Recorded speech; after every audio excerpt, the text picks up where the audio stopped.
दोस्तों, हिंदुस्तान का एक नागरिक होने की हैसियत से ये कार्यक्रम मेरी सामाजिक जिम्मेदारी की एक विनम्र कोशिश है। मैं अपने दर्शकों को ये यकीन दिलाना चाहता हूँ कि किसी भी इंसान को बदनाम करना, किसी के जज्बातों को ठेस पहुंचाना या किसी के ऊपर कोई फैसला सुनाना, ये मेरा इरादा नहीं है। नमस्कार दोस्तों, कई दिनों से देश में शक्ति का काफी बोलबाला है। प्रधानमंत्री मोदी जी अचानक से भावुक हो जाते हैं और शक्ति के लिए अपने प्राण देने तक की बात करने लगते हैं।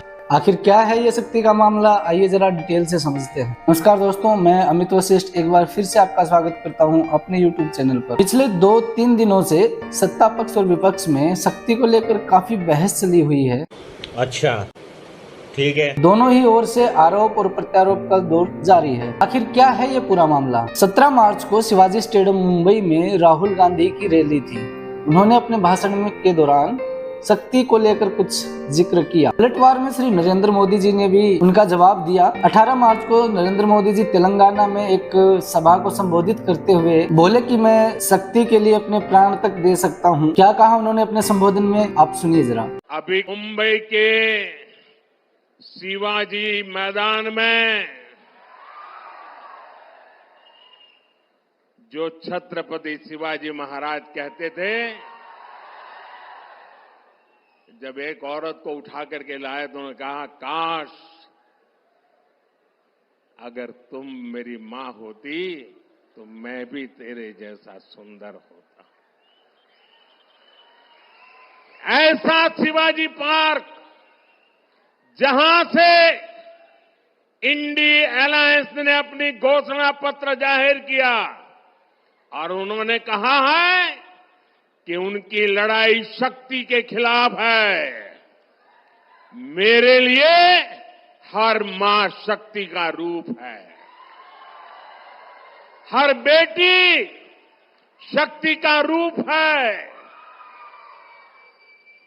और मेरी इन माताओं बहनों की तरफ से, माताओं बहनों, आपको मैं शक्ति के रूप में पूजा करता हूं।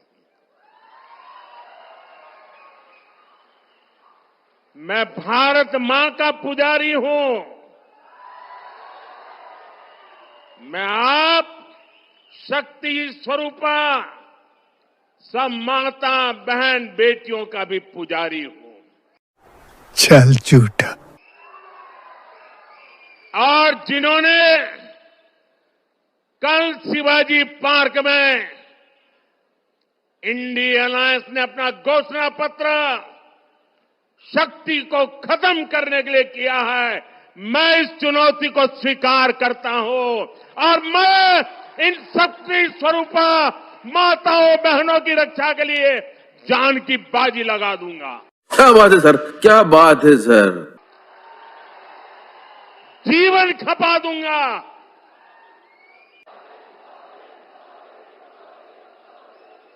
क्या भारत की धरती पर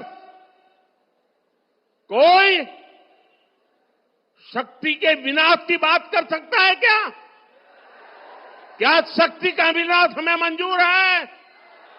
हम सब शक्ति की आराधना करते हैं कि नहीं करते हैं?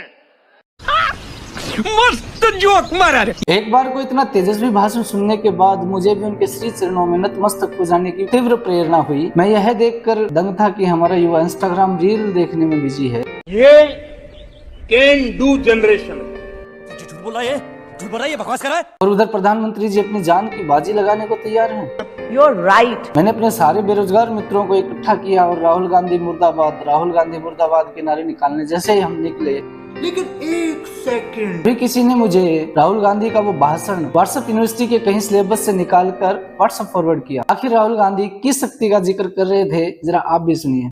लोग सोचते हैं कि हम सब एक राजनीतिक दल के खिलाफ लड़ रहे हैं। देश भी सोचता है, कोई और कहता है ये सब लोग एक व्यक्ति के खिलाफ लड़ रहे हैं, नरेंद्र मोदी के खिलाफ लड़ रहे हैं। नहीं, हम एक व्यक्ति के खिलाफ भी नहीं लड़ रहे हैं, ना हम बीजेपी के खिलाफ लड़ रहे हैं, ना हम एक व्यक्ति के खिलाफ लड़ रहे हैं। एक व्यक्ति को चेहरा बनाकर ऊपर डाल रखा है। हिंदू धर्म में शक्ति शब्द होता है। हम शक्ति से लड़ रहे हैं, एक शक्ति से लड़ रहे हैं। अब सवाल उठता है वो शक्ति क्या है? जैसे किसी ने यहां कहा राजा की आत्मा ईवीएम में है।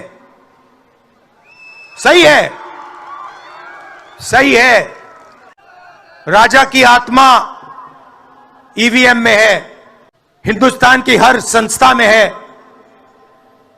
ईडी में है, सीबीआई में है, इनकम टैक्स डिपार्टमेंट में है।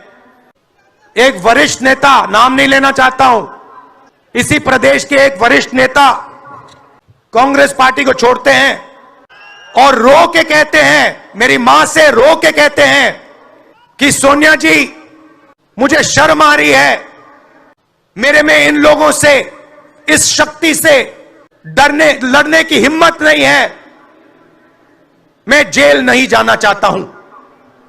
इसको देखकर मुझे लगा इसीलिए श्री नरेंद्र मोदी जी को शब्दों का जादूगर कहते हैं। गजब बेइज्जती है। इन सब के बावजूद भी कहीं ना कहीं उनके लिए आदर का भाव बना रहा। हालांकि ये और बात थी कि वो शक्ति के मतलब को अपने शब्दों की जादूगिरी से घुमा रहे थे। इसके पीछे का एक कारण ये भी हो सकता है कि इलेक्टोरल बॉन्ड या फिर चंदे के धंधे वाली बात ज्यादा तुलना पकड़े। वो भी क्या, बात तो नारी सम्मान की हो रही है, लेकिन ये क्या? तभी मुझे व्हाट्सएप यूनिवर्सिटी से बाहर निकलकर एक्स यानी कि ट्विटर पर कुछ ट्वीट दिखाई देते हैं। यह ट्वीट साक्षी मलिक ने किया है। साक्षी मलिक वही महिला पहलवान हैं जो भारत के लिए मेडल लेके आती हैं। साक्षी मलिक लिखती हैं, सरकार द्वारा कुश्ती संघ को निलंबित करने के बाद ब्रजभूषण व संजय सिंह लगातार ये बयान देते रहे कि वे निलंबन सिर्फ एक दिखावा है, कुछ दिन बाद हम बहाल हो जाएंगे और सदा के लिए हमारा ही कुश्ती संघ पर कब्जा रहेगा। ये बात सच साबित हुई और भारतीय ओलंपिक संघ के इस लेटर ने इस बात पर आधिकारिक रूप से मुहर लगाकर ये साबित कर दिया कि बधाई हो, इस नए भारत में भी नागरिकों के अपमान की सदियों पुरानी परंपरा कायम रहेगी। यह दूसरा ट्वीट विनेश फोगाट का है। विनेश फोगाट लिखती हैं, प्रधानमंत्री जी स्पिन मास्टर हैं, अपने प्रतिद्वंदियों के भाषणों का जवाब देने के लिए महिला शक्ति का नाम लेकर बात को घुमाना जानते हैं। नरेंद्र मोदी जी, हम महिला शक्ति की असल सच्चाई भी जान लीजिए। महिला पहलवानों का शोषण करने वाला ब्रजभूषण फिर से कुश्ती पर काबिज हो गया है। उम्मीद है कि आप महिलाओं को बस ढाल बनाकर इस्तेमाल नहीं करेंगे, बल्कि देश की खेल संस्थाओं में ऐसे अत्याचारियों को बाहर करने को लिए भी कुछ करेंगे। जंतर मंतर पर हुए पहलवानों के धरने में हम सब ने नारी शक्ति का सम्मान और उसका महिमा मंडल खूब अच्छे से देखा। बात जो है वो संसद तक पहुंचाना चाहते थे, लेकिन जिस तरीके से पुलिस ने उनके इस पूरे आंदोलन को खत्म किया है वो बेहद शर्मनाक है। पहलवानों ने साफ तौर पर कहा है कि उनका धरना फिलहाल अभी खत्म नहीं हुआ है।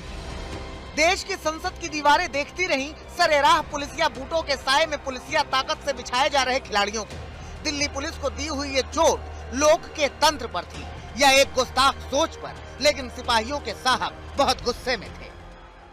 इन सब के अलावा भी नारी शक्ति सम्मान की कुछ और झलकियां हमें दिखाई दी। इन झलकियों को देखने के लिए आपको चलना पड़ेगा धर्म की नगरी बनारस। शायद आपको याद हो, और मैं शायद इसलिए कह रहा हूँ कि हमारे पास दिन भर में हजारों सूचनाएं आती हैं और नई सूचनाओं के आने के बाद पुरानी सूचनाएं अक्सर धूमिल हो जाती हैं, गुम हो जाती हैं, या फिर यूं कहें कि भुला दी जाती हैं। खैर, याद कीजिए बीएचयू कैंपस में छात्रा के साथ हुए बलात्कार केस को। जी हाँ, मैं बात कर रहा हूँ उसी बनारस की जिस बनारस से प्रधानमंत्री जी खुद सांसद हैं। इस बलात्कार केस में तीनों के तीनों आरोपी बीजेपी से जुड़े हुए बताए गए। प्रधानमंत्री मोदी जी के साथ आरोपी कुणाल पांडे और सक्षम पटेल की यह तस्वीरें देखकर इसकी पुष्टि की जा सकती है। Kunal Pandey, aged 28, Saksham Patel, 20, and Abhishek Chauhan, 22. These were the men who were recently arrested in the IIT BHU gang rape case, and now some more shocking details emerge. Reportedly, a local BJP councillor's son-in-law, a high school graduate, and a man who was previously charged with molestation are at the center of the case. What at least two of them have in common is their link to BJP's IT cell. The accused have reportedly confessed to not only their involvement in the initial incident, but also reportedly to 3 additional cases of molestation on the IIT BHU campus. 1 महीने की देरी और कई दिनों के धरने प्रदर्शन के बाद इन तीनों आरोपियों की गिरफ्तारी हो पाई, जबकि यह काम बहुत पहले हो जाना चाहिए था और किया जा सकता था। लेकिन एक तरफ धरने और प्रदर्शन जारी थे, दूसरी तरफ ये तीनों संदिग्ध या आरोपी इलेक्शन प्रचार में बिजी थे। यह सब घटनाक्रम हमें नारी शक्ति की गंभीरता को दिखाते हैं। मौजूदा समय में हम नारी शक्ति को लेकर कितने गंभीर हैं, समझने वाला समझ सकता है। निष्कर्ष आप निकालिए। हम आज के इस वीडियो को यहीं समाप्त करते हैं। हम मिलेंगे आपको एक नए मुद्दे के साथ, तब तक के लिए जय हिंद, जय भारत। इस वीडियो के सामने आने के बाद सवाल तो बनता ही है, अगर हम करें तो करें क्या, बोले तो बोले क्या। वाह मोदी जी, वाह वाह वाह।